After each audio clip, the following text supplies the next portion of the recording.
শ্রী শ্রী গৌর নিত্যানন্দ জয়িত শ্রী চৈতন্য ভাগবত অন্তখণ্ড দশম অধ্যায় পুণ্ডরীক বিদ্যানিধির প্রভাব। এই অধ্যায়ে বর্ণিত হয়েছে যে একদিন শ্রী অদ্বৈত আচার্য প্রভু শ্রী জগন্নাথ মন্দির হতে শ্রী জগন্নাথকে দর্শন করে শ্রী চৈতন্য মহাপ্রভুর নিকটে এলেন। তখন মহাপ্রভু অদ্বৈত আচার্যের নিকটে জানতে চাইলেন তিনি কোথা থেকে আসছেন। অদ্বৈত আচার্য মহাপ্রভুকে জানালেন যে তিনি 5-7 বার জগন্নাথকে প্রদক্ষিণ করে আসছেন। তার শ্রবণ করে মহাপ্রভু অদ্বৈত আচার্যকে বললেন যে তিনি হেরে গেছেন, কারণ পরিক্রমার সময় জগন্নাথের পৃষ্ঠদেশ দর্শন হয়েছে। ফলস্বরূপ জগন্নাথের মুখমণ্ডলের দর্শনের সৌভাগ্য থেকে বঞ্চিত হয়েছেন। পক্ষান্তরে শ্রী চৈতন্য মহাপ্রভু যখন জগন্নাথকে দর্শন করেন তখন তিনি অপলক নেত্রে জগন্নাথের মুখমণ্ডলের মাধুরিমা পান করেন। তার নেত্র ডান দিক বা বাম দিকে কোথাও যায় না। অদ্বৈত আচার্য প্রভু মহাপ্রভুর নিকটে পরাজয় স্বীকার করলেন এবং বললেন যে মহাপ্রভু এই রূপ কথার মর্মার্থ উপলব্ধি করতে সমর্থ। একদিন গদাধর পণ্ডিত তার গুরুদেব পুণ্ডরীক বিদ্যানিধির প্রদত্ত দীক্ষা মন্ত্র ভুলে যান। তখন তিনি সেই কথা মহাপ্রভুকে জানান এবং মহাপ্রভুর নিকট থেকে পুনরায় সেই দীক্ষা মন্ত্র গ্রহণ করতে চাইলেন। মহাপ্রভু গদাধর পণ্ডিতকে তার গুরুদেব পুণ্ডরীক বিদ্যানিধি নীলাচলে আগমন কাল পর্যন্ত অপেক্ষা করতে নির্দেশ দিলেন। মহাপ্রভু গদাধর পণ্ডিতের নিকট ভাগবত শ্রবণ করতে লাগলেন এবং প্রহ্লাদ ও ধ্রুব চরিত্র শতবার শ্রবণ করলেন। এইভাবে গদাধর পণ্ডিতের ভাগবত পাঠ ও স্বরূপ দামোদর পণ্ডিতের কীর্তনে মহাপ্রভুর কৃষ্ণপ্রেমের অত্যসাত্ত্বিক বিকার দেখা দিতে লাগল। সন্ন্যাসী পাশ্চাত্যগণের মধ্যে শ্রী স্বরূপ দামোদর শ্রী পরমানন্দ পুরী ছিলেন মহাপ্রভুর প্রধান পার্শ্বত নিত্য সঙ্গী। একদিন মহাপ্রভু কৃষ্ণ প্রেমাবেশে এক কূপের মধ্যে পড়ে থাকলে অদ্বৈত আচার্য আদি ভক্তগণ তাকে কূপ থেকে তুললেন। কয়েকদিনের মধ্যে নীলাচলে পুণ্ডরীক বিদ্যানিধির শুভ আগমন হল। মহাপ্রভু পুণ্ডরীক বিদ্যানিধির সান্নিধ্যে পেয়ে প্রেম ক্রন্দন লীলা প্রকাশ করলেন। গদাধর পণ্ডিত পুনরায় পুণ্ডরীক বিদ্যানিধির নিকটে মন্ত্র গ্রহণ করলেন। উড়ন ষষ্ঠী উপলক্ষে জগন্নাথ দেবকে তার সেবক পাণ্ডারা মারুয়া বস্ত্র পরিধান করান। পুণ্ডরীক বিদ্যানিধি জগন্নাথের সেবকদের এই রূপ ব্যবহারের নিন্দা করলেন।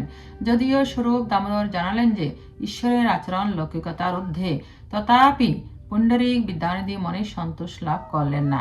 সেই রাত্রে পুণ্ডরীক বিদ্যানিধি স্বপ্নে দর্শন করলেন যে জগন্নাথ ও বলদেব তার সম্মুখে উপস্থিত হয়েছেন এবং তার অপরাধের শাস্তি স্বরূপ তার 2 গালে সজোরে চর দিচ্ছেন। তার অপরাধ হলো তিনি জগন্নাথের এবং তার সেবকদের মারুয়া বস্ত্রের নিন্দা করেছেন। এই শাস্তি প্রদানের মাধ্যমে জগন্নাথ কর্মী জড়বুদ্ধি সম্পন্ন স্মার্তদের তার সেবকদের আচরণের নিন্দা করার দুর্বুদ্ধি নিরসন করেছেন। ভগবান তার প্রিয় ভক্তদের স্বপ্নে এই প্রকার কৃপা করেন। পুণ্ডরীক বিদ্যানিধি স্বরূপ দামোদরকে এই ঘটনার কথা জানালেন এবং সেই রহস্য তাদের মধ্যে থাকল।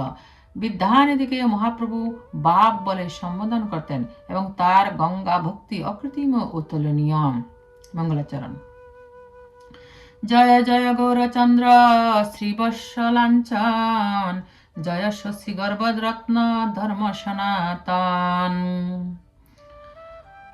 জয় সংকীর্তন প্রিয় শ্রী গৌরাঙ্গ গোপাল, জয় শিষ্ট জনপ্রিয় জয় দুষ্টকাল। ভক্ত গোষ্ঠী সহিত গৌরাঙ্গ জয় জয়, শুনিলে চৈতন্য কথা ভক্তি লভ্য হয়। হেন মতে বকুণ্ঠ নায়ক নাসি রূপে, বিরহেন ভক্ত গোষ্ঠী লইয়া কৌতুকে।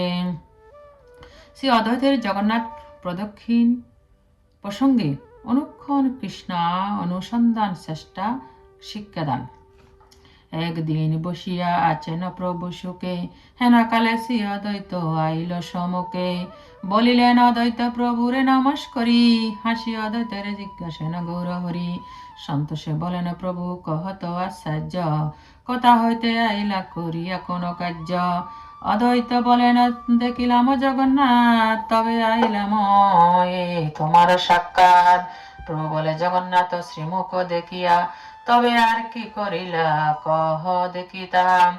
অদ্বৈত বলেন আগে দেখি জগন্নাথ, তবে করিলাম প্রদক্ষিণ 5-7। প্রদক্ষিণ শুনি প্রভু হাসিতে লাগিলা, হাসি বলেন প্রভু তুমি হারিলা হারিলা। আশ্চর্য বলেন কি সামগ্রী হারিবারে, লক্ষণ দেখাও তবে যিনি হো আমারে। প্রভু বলে সামগ্রী শোন হারিবার, তুমি যে করিলা প্রদক্ষিণ ব্যবহার। যতক্ষণ তুমি পৃষ্ঠ দিগের চলিলা ততক্ষণ তোমার যে দর্শন নহিলা। আমি যতক্ষণ ধরি দেখি জগন্নাথ, আমার লোচন আর না যায় খোতাত। কি দক্ষিণে কিবা বামে কিবা প্রদক্ষিণে, আর নাহি দেখি জগন্নাথ মুখ বিনে। করজোর করি বলে আশ্চর্য গোসাই, এরূপে সকল হারি তোমার সেঠাই। এই কথার অধিকারী আর ত্রিভুবনে, সত্য কহিলাম এই নাহি তোমা বিনে। তুমি সেই হার প্রভু এক অধিকারী, এ কথায় তোমার সে আর মাত্র হারি। শুনিয়া হাসেন সর্ব বৈষ্ণব মণ্ডল, হরি বলি উঠিল মঙ্গল কোলাহল। এই মত প্রভুর বিচিত্র সর্বকথা, অদ্বৈতের প্রতি প্রীত করেন সর্বতা।